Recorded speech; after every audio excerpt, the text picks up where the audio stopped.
ప్రజాస్వామ్యం పట్ల నమ్మకం లేని జగన్ ఫారం 7 కింద ఓట్ల తొలగింపునకు దొడ్డిదారిలో ప్రయత్నించారని మంత్రి జవహర్ అన్నారు. తెలంగాణ ఎన్నికల్లో తెరాస చేసినట్లే ఇక్కడ కూడా ఓట్లు తొలగించే పన్నాగం పన్నారని ఆరోపించారు. పశ్చిమ గోదావరి జిల్లాలో ఫారం 7 కింద ఓట్ల తొలగింపుపై కలెక్టర్ ప్రవీణ్ కుమార్ కు మంత్రి జవహర్ వినతి పత్రం అందించారు. అటు జగన్ ఇటు భాజపా తెరాస నాయకులు వరుసగా గవర్నర్ను కలవడం వీరి ముగ్గురు డ్రామాకు నిదర్శనమని జవహర్ అన్నారు. ఫామ్ 7 నేనే పెట్టించానని జగన్మోహన్ రెడ్డి చెప్పిన తర్వాత A1 ముద్దాయిగా జగన్మోహన్ రెడ్డిని జాయిన్ చేయాలి. రహస్య ప్రదేశంలో జగన్మోహన్ రెడ్డి కేటీఆర్ కలుసుకున్న మాట వాస్తవం.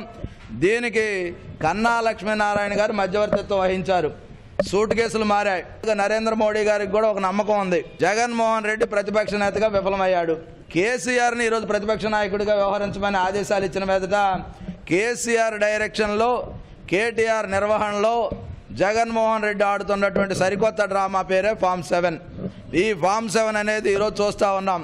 కలెక్టర్ గారిని కూడా స్వయంగా కలిసి అయ్యా నా నియోజకవర్గంలో 3780 ఓట్లు తొలగాయి. దాదాపు 2000 పైగా తెలుగుదేశం సభ్యత్వాలు ఉన్నటువంటి వ్యక్తులే పోయాయి. చట్టపరంగా కఠినంగా చర్యలు తీసుకోవాలి. ఏ ఒక్క వ్యక్తిని కూడా వదలటం అనేది సరైనది కాదు.